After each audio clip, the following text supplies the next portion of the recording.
Hello guys, welcome back to Medico Days. So today's video is about the NEETPG 2025 counseling details, how to approach with the NEETPG counseling. So quickly moving on to the details of this video. So the total seats coming under NEETPG will be classified under All India quota and state quota. So the All India quota counseling will be consisting of the 50% government seats and then the DNB seats and then the NBMS diploma seats and the deemed seats.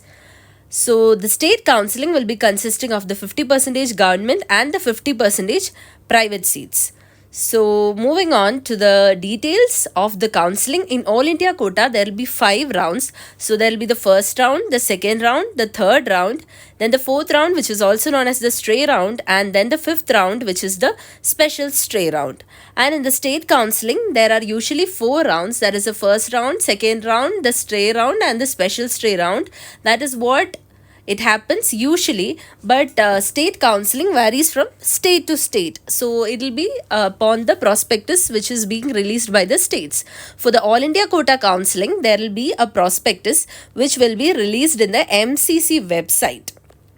So last year's MCC website produced All India quota counseling details. I'll be discussing with you guys, but this year also you need to keep checking up with the NBMS website and also the MCC counseling website, because all the details of the counseling will be coming up in these websites, mainly the MCC website. So please keep on checking up with the website. And last year they had mentioned a timetable, that is the dates from which each round of counseling will happen in All India quota and in the state quota counseling. So all that details will be coming up in MCC. So please don't forget to check out the MCC website.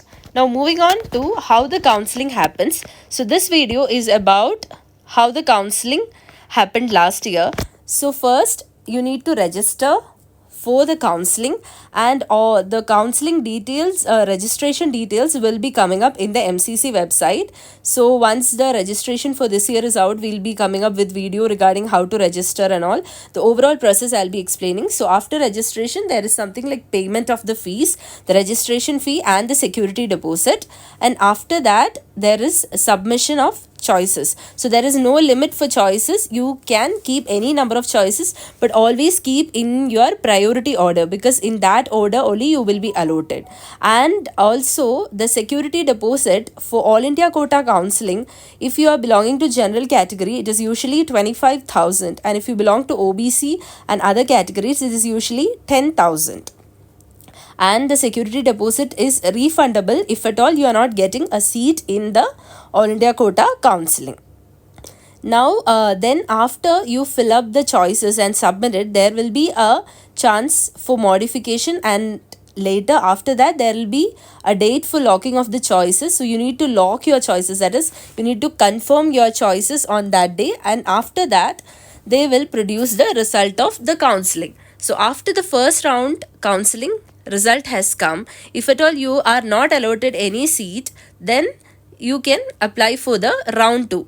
So round 2 will be having the people who are new candidates, that is who are freshly applying, and also the people who have done free exit from round 1.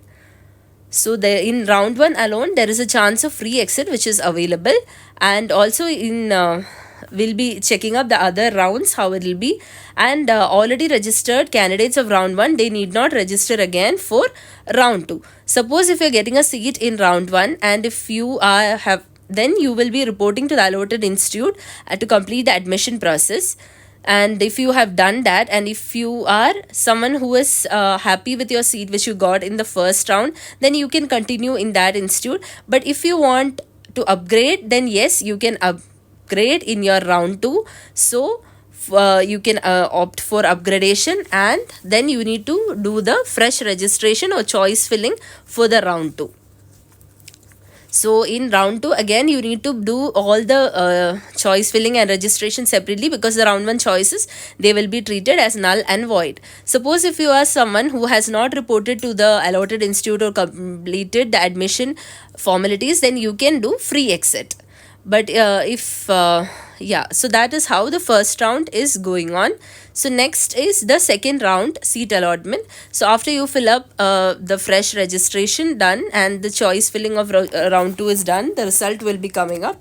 And then once the result is coming up, and if you are not allotted any seat, then you can participate in the round 3 counseling. You are eligible for that. You need to do fresh registration and choice filling when the round 3 comes.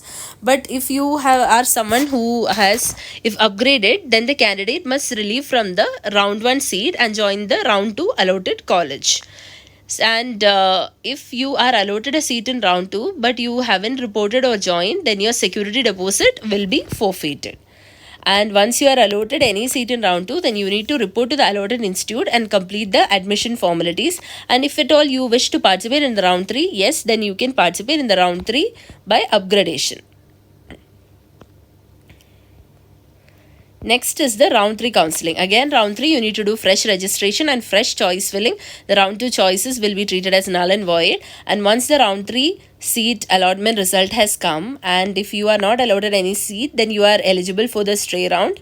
Then comes the seat allotted, and if the person doesn't join, then there will be exit with forfeiture and elimination, so that your security deposit will be forfeited, and also you will be eliminated from the further participating in further rounds of the counseling. Suppose you are allotted a seat in round 2 and you report to the allotted institute and you complete the admission formalities, and if you are somebody who has upgraded from round 2, then you need to relieve from your round 2 seat and then join the round 3 seat. And if you join, yes, once you join, you cannot upgrade or resign after the round 3. So round 3, if you are someone who wishes for upgradation, or if you exit and all those things, round 1, round 2 and round 3 will happen. But if round 3 is the closure limit for people who upgrade or resign. So stray round is for people who have not been allotted any seat till now, or who are newly filling up for the registration. So fresh registration and choice filling will be done in stray round, and earlier choices will be treated as null and void. And if you are allotted any seat, then you have to join. If at all you don't join, then there will be forfeiture of the fees, and also there will be debarment for next 1 year from the NEET PG examination if at all you don't join.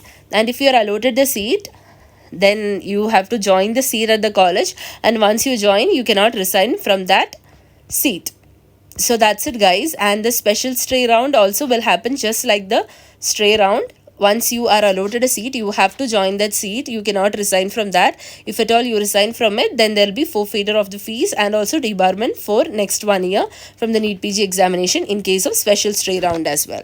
So regarding the state counseling, you need to check out with the prospectus of different states, because the state counseling there will be slight variation regarding the rules and things. So this is about the all India quota counseling, and this data which I have explained now is about the 2024 details, counseling details. And guys, regarding the fees of all India quota, it will be usually less than 1 lakh in most of the cases. I'll be coming up with video about the fees of government colleges in all India quota, different seats, and also there will be something called bond. So bond also varies from state to state. Certain states, they don't have bond for all India quota candidates, but certain all the bond details again varies from state to state. We'll be updating about that as well, and also the fees and about the stipend details as well. We'll be uploading videos about that. So you need to have idea about all these, and also before joining any college or before filling up any choices, please inquire about the college before itself, and also about the specialty which you want to choose. Please try to go there in person and see the situation, how it is there. If at all you can't, then inquire through your friends or anyone, however way possible, because once you join, it's very difficult to get out. So make your decisions carefully. And most of the times the fees is usually less than 1 to 2 lakhs in case of government seats, and in case of DNB or diploma, it is usually less than DNB. The fees is usually 1.25 lakhs all over India. And diploma, depending upon the states, there is again a little change. So we'll be coming up with details about all that. And deemed colleges, the fees is again, it's different. It will be quite high. because deemed seats are also coming under All India quota, but that is coming under the deemed seats, so it will be quite a higher fees. All those details will be discussed in upcoming videos. So this is about the counseling details as a whole. So I hope this video was helpful for you all. If you have any queries, please do mention in the comment box. We'll be trying to clarify it in the upcoming videos. So till I come back with my new video, stay tuned. Till then, bye.